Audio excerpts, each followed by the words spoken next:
What's up, YTPC?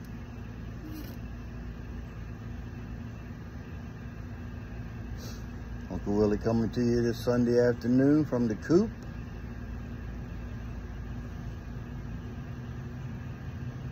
Been a couple days.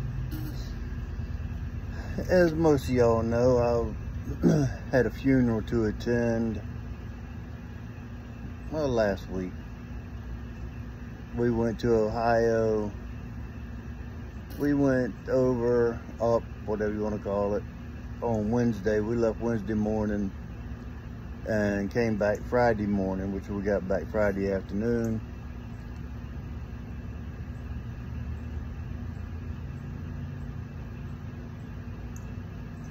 Everything went well. I mean, you know, it was a funeral. So as good as it could go, I reckon. A lot of tissues being used, as you know, as always. Just a real small town, podunk town. Everybody knows everybody. If you want to get married, you got to move out of town. Unless you want to marry a cousin. First, second, third, fourth, or fifth.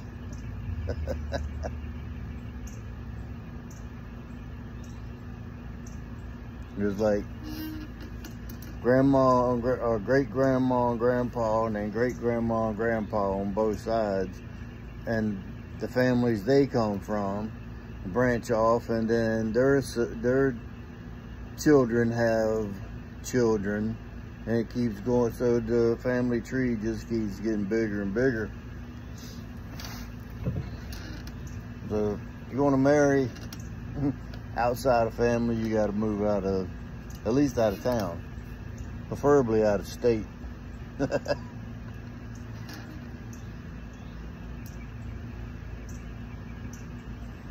I'm smoking my Savinelli 510 Smooth, and this sucker is beautiful. I'm in a different side, so I don't know how the lighting's gonna actually be, so I'm hoping that you can see this well. I cleaned my camera off on the phone. Hopefully everything's working out. But this got flame grain on it that is just, it's just amazing. It's beautiful. This is the Paloma.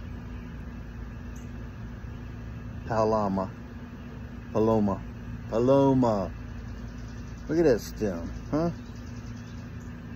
You know that's me. Smoking some Galton Hogarth.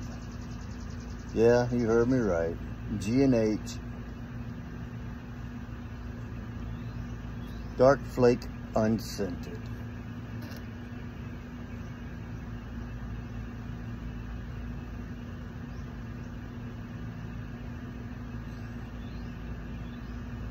I don't understand.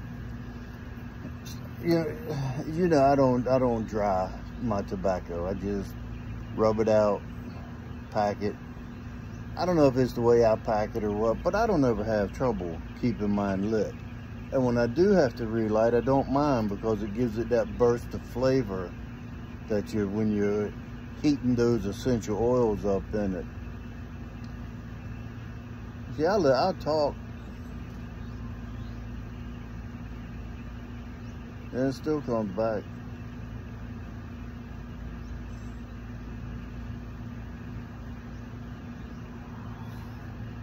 I watched the video the other day, last night rather. Somebody was smoking, I'm not going to say who or what. Somebody was smoking a Flake.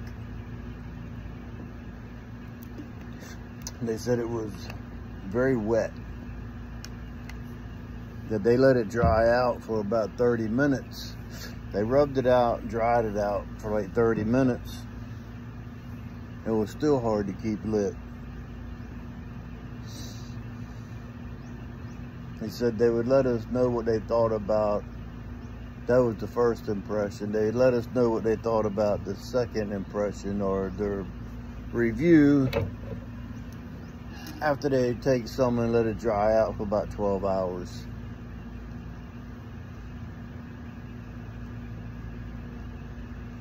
12 hours is almost a half a day.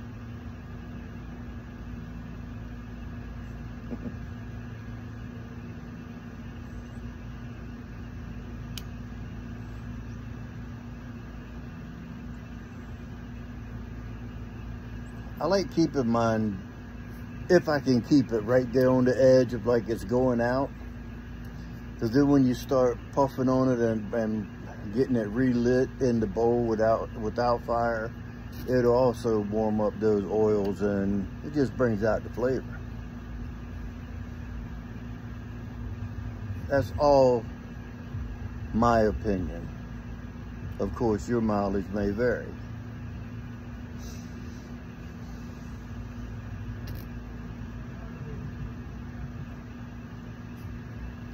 While we were in Ohio, my wife had told her sister, my sister-in-law, that I carry. And she was like,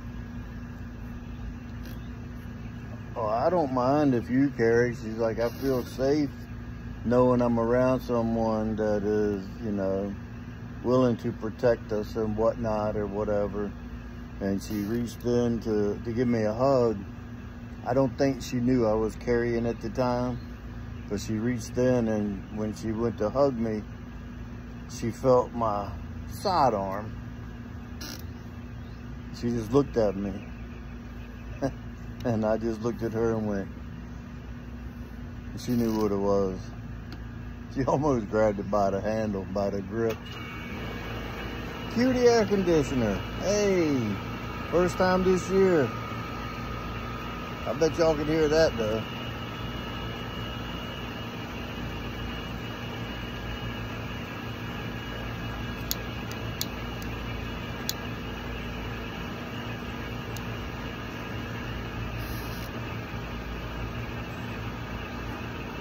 You know, I saw that the Sammy G dropped the brown sugar flake. A lot of people got it, a lot of people didn't. I actually tried to get some. Dude, I don't know why they do it the way they do it, because they know damn well that their server is going to crash when they give a date and time that they're going to release it. Because at that point, you've got the whole United States waiting. When they release it at midnight Eastern time, it's only 9 o'clock over in California. Well, those guys hadn't even thought about going to bed yet. So they're up and ready.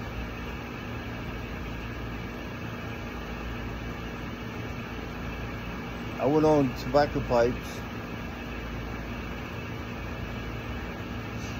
It let me put 10 tins in my cart.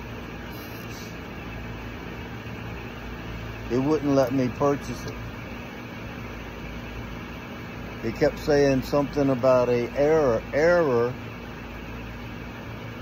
and it went back to the same spot in the cart for the payment plan, for the payment part. I tried 3 or 4 times. It wouldn't accept my payment, so I went and tried to pay with it through PayPal. PayPal come up and said, we recognize your account you're trying to purchase. Log in to proceed. So I logged in, and nothing. It went back to the same thing. So I went on smoking pipes. Theirs didn't release right at midnight, so I didn't get that. So I went back on tobacco pipes and still had it in my cart. Tried to buy it again, it wouldn't let me buy it. I went back on smoking pipes. Their website had crashed. So I just said F it, and I went to bed. The next day I got an email from tobacco pipes. They said, why did you leave so early? You still have items in your cart. If you want to purchase items in your cart, click to proceed.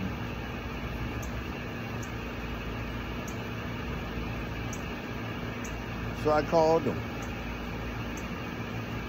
I was like, can you tell me, verify if I have this in my cart, and if I do, is it available?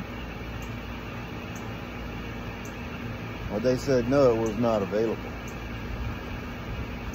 I said, well, you sent me an email telling me it was still in my cart, wanting me to proceed to purchase. And now you're going to tell me that it's not in my cart.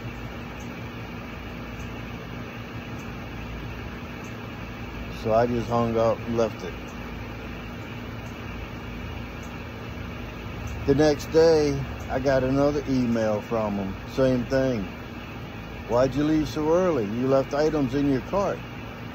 Proceed here to purchase said items. I just deleted the email. People say, man, that stuff sold out quick. Well, you got to figure some of these scalpers are sitting there with their phone, their tablet, their laptop, and their PC if they have one. Probably sitting at 4 different websites waiting for midnight to strike so they can get the max amount from every website if they're able to. And if they're able to get the max amount, smoking pipe or tobacco pipes let me put 10 in the cart that didn't say no limit. So you could probably get 15 or 20. I heard that smoking pipes, I think, was a 5 limit. And then, you know, if the other places don't have a limit, hell, you can end up with 40, 50 tins of it just for one person.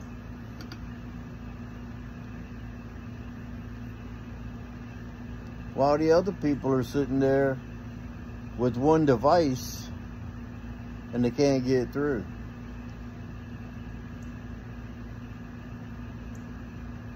Is it fair? Sure it is.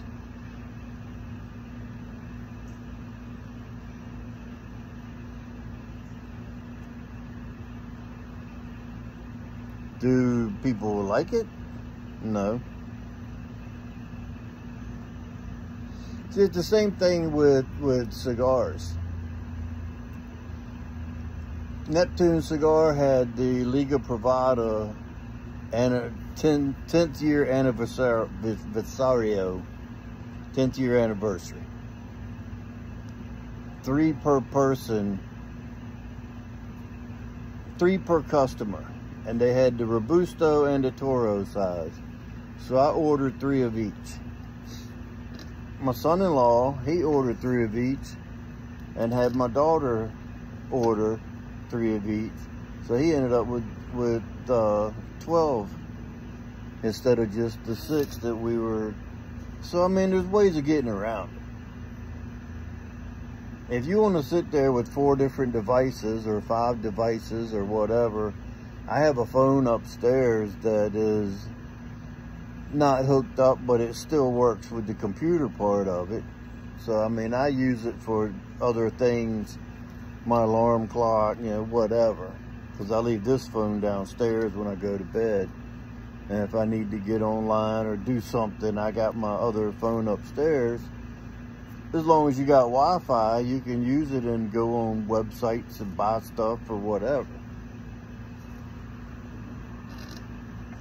Now, I hope I didn't give somebody an idea if they hadn't thought about using multiple devices and or multiple accounts.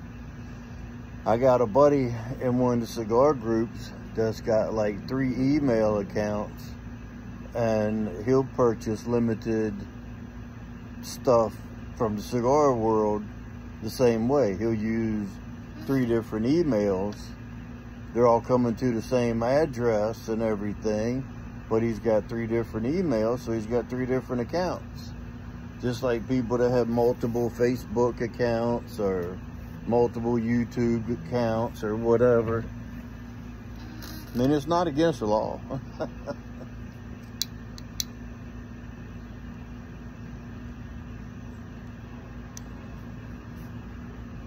Beating the system is not against the law. If you do it legally.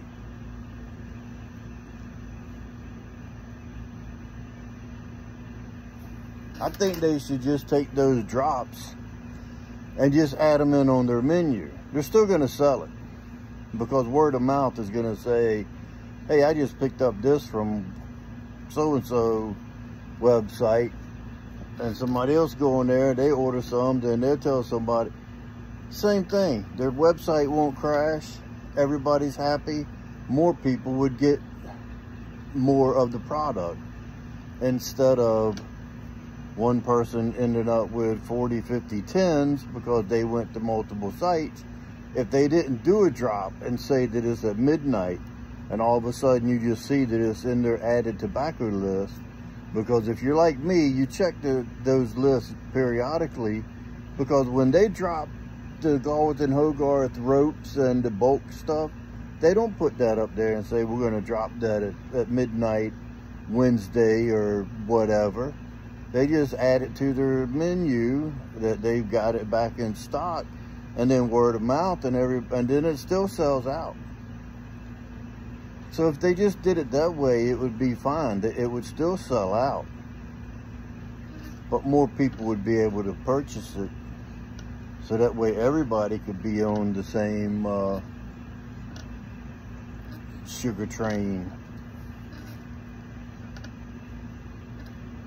Because they know damn well that their websites won't handle, but they don't upgrade their server so it would handle 1 million hits. Because you figure, I did some math the other day. One group I'm in has got 2,000 people in it. If a quarter of those people were to buy it, that's 500 people. And if you figure 500 people buy 10, that's 5,000. How many tins of this stuff did they actually release for it to go nationwide for people to be able to get it like that? And I think about that with the other drops as well. Like with the 1792 Flake, last year you couldn't find it.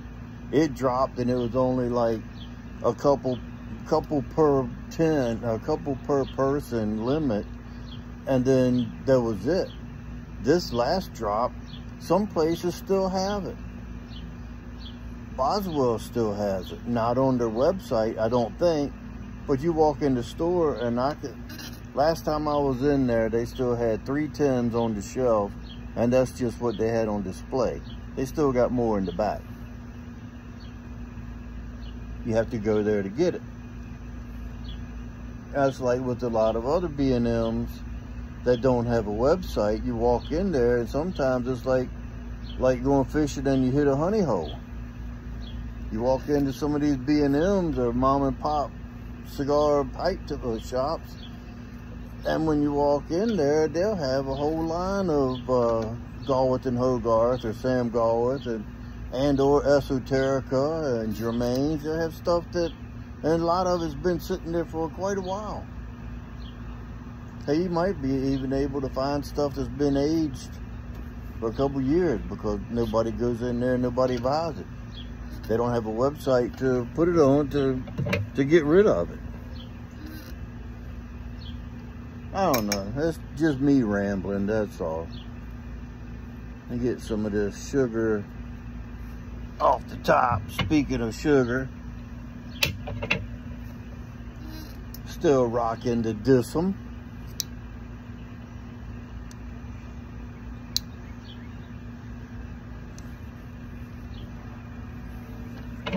This is a 9mm filter pipe, but I chose to use the adapter instead of a filter. I wanted this to be full force. I wanted this smoke to hit the spot.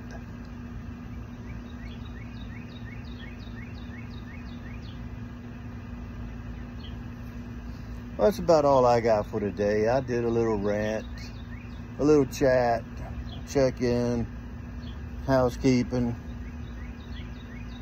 I do plan on getting some of the sugar flake. It just ain't got here yet. I got a friend that was looking out for me and got some, so we'll figure out how much I'm gonna get, and I'll probably do a little review on it next week sometime, once I get it in hand and see what it's all about. So remember, if you stay ready, you don't have to get ready. And with that being said, until next time, you know what to do. Stuff them and puff.